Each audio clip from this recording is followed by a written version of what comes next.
ये जो बॉक्स देख रहे हैं आप, इसको बैलेट पेपर बॉक्स कहते हैं। और सोचिए किस तरीके से आज देश की राजधानी में उपराष्ट्रपति के पद के लिए चुनाव कराया जा रहा है और देश के प्रधानमंत्री ने खुद उपराष्ट्रपति पद के उम्मीदवार को वोट देने के दौरान बैलेट पेपर का इस्तेमाल किया। लेकिन देश के प्रधानमंत्री जनता के लिए ये लागू क्यों नहीं करते? जनता लगातार ईवीएम पर आशंका जता रही है। बैलेट पेपर से चुनाव कराया जाए और जिस तरीके से चुनावी धांधलियों की सबूत सामने आए हैं, असल में चुनाव आयोग ने भी हाथ खड़े कर लिए हैं। क्या इस देश में एक देश में दो कानून लागू होंगे और जनता के लिए अलग तरीके से चुनाव कराया जाता है, जबकि उपराष्ट्रपति पद के लिए आप बैलेट पेपर से चुनाव करा रहे हैं? सोचिए, देश के प्रधानमंत्री के साथ साथ तमाम नेताओं ने अपना मत दिया। लेकिन सोचिए, बात करेंगे बिहार चुनाव पर। बिहार चुनाव में 65 लाख वोटरों के नाम काट दिए गए हैं सिर्फ इसलिए कि वो कमाने के लिए पलायन कर कर बाहर गए हैं।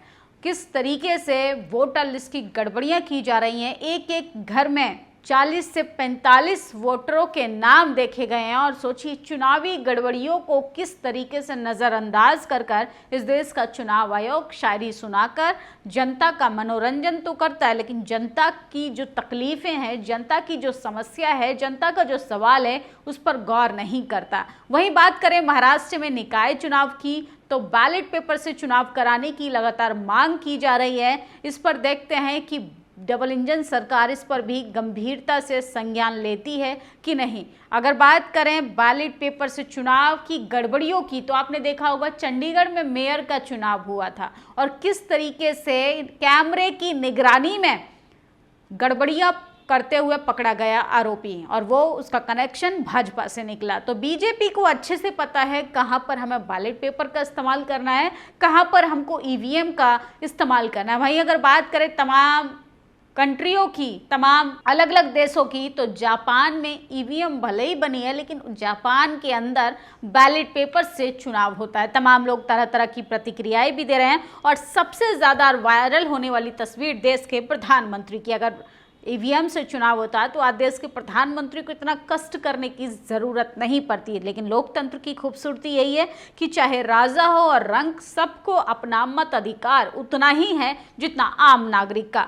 भारत के उपराष्ट्रपति पद का निर्वाचन यानी आज चुनाव हो रहा है, और जिसमें देश के प्रधानमंत्री के साथ साथ राहुल गांधी ने, सोनिया गांधी ने, मल्लिकार्जुन खड़गे के साथ साथ तमाम दिग्गज नेताओं ने अपनी हिस्सेदारी निभाई।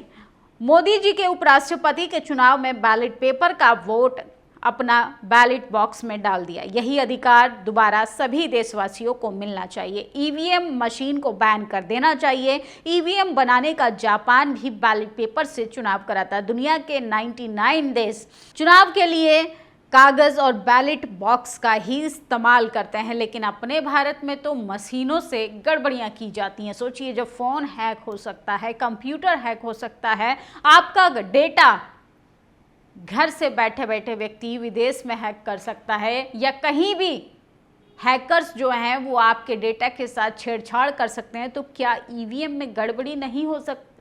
ईवीएम की गड़बड़ियों के पहले भी डेमो दिखा चुके हैं, लेकिन सरकार मानने के लिए तैयार नहीं। कांग्रेस महासचिव प्रियंका गांधी संसद भवन में उपराष्ट्रपति चुनाव पर मतदान के लिए लाइन में लगी हैं। लोकतंत्र में हर वोट की अहमियत, एक सशक्त संदेश, विपक्ष की मजबूती, एकजुटता की तस्वीर। तो सोचिए, इसमें परिणीति शिंदे के साथ साथ तमाम पॉलिटिशियन भी नजर आ रहे हैं। जब भारत का प्रधानमंत्री देश के उपराष्ट्रपति को बैलेट पेपर से चुन रहा है, तो फिर भारत का प्रधानमंत्री बैलेट पेपर से क्यों नहीं चुना जाना चाहिए? बताओ चोर आयोग। तो श्रीनिवास है, कांग्रेस के नेता हैं, उन्होंने पूछा है कि आखिर चुनाव आयोग इतना भेदभाव क्यों करता है? क्या देश की जनता को जो टैक्स पे करती है, जो तमाम नेताओं को अच्छी सुविधाएं देती है, जिनके कंधों पर इस देश को चलाने की जिम्मेदारी है, उनके लिए आप मशीनों से चुनाव करा रहे हो, ईवीएम की गड़बड़ियां करवा रहे हो, आंकड़े धांधली के सामने हैं, उसको भी नज़रअंदाज करके चुनाव आयोग कहता है कि हम जिस देश में निष्पक्ष काम करते हैं। पत्रकार सवाल उठाएगा तो ईडी की जांच, सीबीआई की रेड पड़ेगी। और सोचिए, अगर विपक्ष के नेता सवाल पूछेंगे तो उनका तो माइक म्यूट कर दिया जाता है। वहीं अगर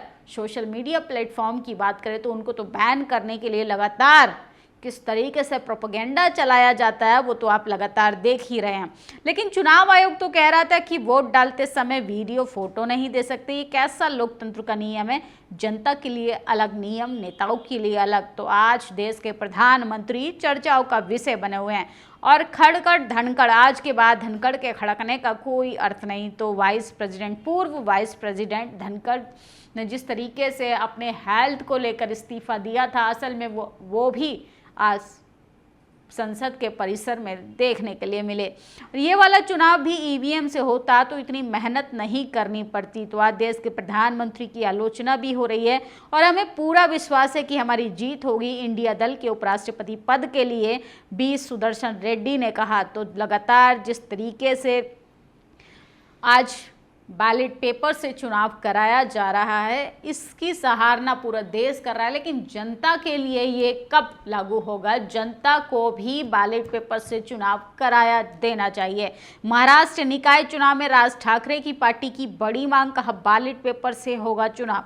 महाराष्ट्र निकाय चुनाव में पहले राज ठाकरे की पार्टी महाराष्ट्रीय नवनिर्माण सेना मनसे की बड़ी मांग कर दी है। मनसे मंगलवार को राज्य कि आगामी नगर निगम चुनाव बैलेट पेपर से कराने की मांग, इसके बाद विपक्ष की मांग में शामिल हो गई। मनसे नेताओं में एक प्रतिनिधिमंडल ने राज्य चुनाव आयुक्त से भी मुलाकात की और अपनी मांगों को एक सूची की प्रस्तुत भी किया। और तो सोचिए, महाराष्ट्र का निकाय चुनाव को लेकर तैयारियां जोरों शोरों से हैं। वहीं बिहार विधानसभा चुनाव की बात करें तो वहां भी लगातार विपक्ष के नेता कड़ी नज़र रखे हुए हैं और वोटरों में धांधली ना की जाए, वहीं बीजेपी एनडीए के लोगों पर भी निगरानी रखने का काम किया जा रहा है। क्योंकि इस देश में किस तरीके से कैमरे की आड़ में भी बैलेट पेपर के साथ छेड़छाड़ की जा सकती है, तो ईवीएम में गड़बड़ियां क्यों नहीं हो सकती हैं। तो ये तमाम बड़ी खबरें थी जो हम आपको बता रहे थे। लेकिन सोचिए किस तरीके से देश के प्रधानमंत्री चाहते हैं उपराष्ट्रपति चुना जाए तो बैलेट पेपर से। तो प्रधानमंत्री के लिए आखिर ईवीएम क्यों? किस तरीके से लोगों के साथ खिलवाड़ किया जा रहा है? वहीं अगर बात करें चुनाव का दाव पेच, मोदी जी अच्छी तरह जानते हैं, अंत खुद बैलेट पेपर से वोट देंगे, लेकिन जनता को ईवीएम से वोट करवाएंगे। वोट देने का तरीका आखिर इस देश में अलग अलग क्यों? जनता भी ये सवाल पूछ रही है। और डेमोक्रेसी का किस तरीके से मजाक बनाया जा रहा है और कह रहे हैं आधे लोग कि जगदीप धनखड़ का जो इस्तीफा था वो ज़बरदस्ती दिलवाया गया था। धनखड़ के पास थे दो विकल्प, इस्तीफा या नो कॉन्फिडेंस मोशन। करीबियों का दावा है कि 40 किलो जलेबी मंगवाई, अगले दिन रिजाइन, यही समय पर बोलेंगे। जब मोदी शाह उपराष्ट्रपति को ज़बरदस्ती पद से हटा सकते हैं तो फिर लोकतंत्र के खिलाफ कितनी साजिशें रचते होंगे। तो सोचिए किस तरीके से लगातार मोदी पर सवाल पे सवाल दाग रहे हैं नेता, जनता, पत्रकार। लेकिन मजाल है देश के प्रधानमंत्री एक प्रेस कॉन्फ्रेंस कर दें और जिसने अपनी मां की आत्मा की शांति के लिए देहांत के बाद मुंडन नहीं कराया, वह वोट के लिए 3-4 साल बाद चुनावी राज्य में मां का पिंडदान करने जा रहा है। गिरे तो बहुत है राजनीति में, लेकिन इतना गिरा हुआ नहीं देखा। तो कांग्रेस की नेता है पंखुड़ी पाठक, उन्होंने देश के प्रधानमंत्री को भी लपेटा है। जिस तरीके से लगातार मोदी जी मां का मुद्दा बना रहे हैं और सोचिए किस तरीके से लोग लिख रहे हैं ससुरी ईवीएम पर भरोसा नहीं, अब एक बार भी बीते हुए दिन वापस आने चाहिए, मुझे अच्छे दिन से घृणा हो रही है। तो देश के प्रधानमंत्री खुद के लिए उपराष्ट्रपति चुनेंगे तो बैलेट पेपर से, जनता से जब वोट देने की बात आएगी तो ईवीएम से जनता का वोट मांगा जाएगा। तो सोचिए लोकतंत्र में पारदर्शिता और जनता का भरोसा सबसे ज़्यादा ज़रूरी है। अगर ज़्यादातर देश बैलेट पेपर से चुनाव कराते हैं तो जनता को उसी पर भरोसा है। हमें भी उस दिशा में सोचना चाहिए। तकनीकी से पहले विश्वास जरूरी है। तो देश के प्रधानमंत्री डिजिटल युग में प्रवेश तो करवा चुके हैं, लेकिन डिजिटल प्लेटफॉर्म का किस तरीके से इस्तेमाल किया जा रहा है। और सबसे ज़्यादा आज देश के प्रधानमंत्री की आलोचना हो रही है कि खुद के लिए उपराष्ट्रपति चुनना हो तो बैलेट पेपर ले आए। जहाँ जहाँ भाजपा को चुनाव जीतना हो, वहाँ चाहे चंडीगढ़ का मेयर चुनाव हो, वहाँ पर अपनी सरकार बना लेते हैं, जबरन सरकार। और किस तरीके से इस देश की जनता के मत के साथ खिलवाड़ किया जा रहा है, वोट का मजाक बनाया जा रहा है, लोकतंत्र का धज्जियाँ उड़ाई जा रही हैं, संविधान को धीरे धीरे ख़त्म किया जा रहा है। और देश के प्रधानमंत्री खुद के लिए बैलेट पेपर और जनता के लिए ईवीएम चुनते हैं। आपकी क्या प्रतिक्रिया है? क्या इस देश में तमाम देशों की तरीके से बैलेट पेपर से चुनाव होना चाहिए या सिर्फ ईवीएम के सहारे ये देश चलता रहेगा? आप लोग अपनी राय जरूर दें। शुक्रिया। दस्तक की आपसे गुजारिश है कि अगर इसको बचाना चाहते हैं तो नेशनल दस्तक को सब्सक्राइब करने के लिए रेड कलर के सब्सक्राइब बटन को दबाएं, फिर बेल आइकन की घंटी दबाएं। नेशनल दस्तक को बचाने के लिए बहुत जरूरी है कि हर खबर को शेयर करें, लाइक करें, कमेंट जरूर करें।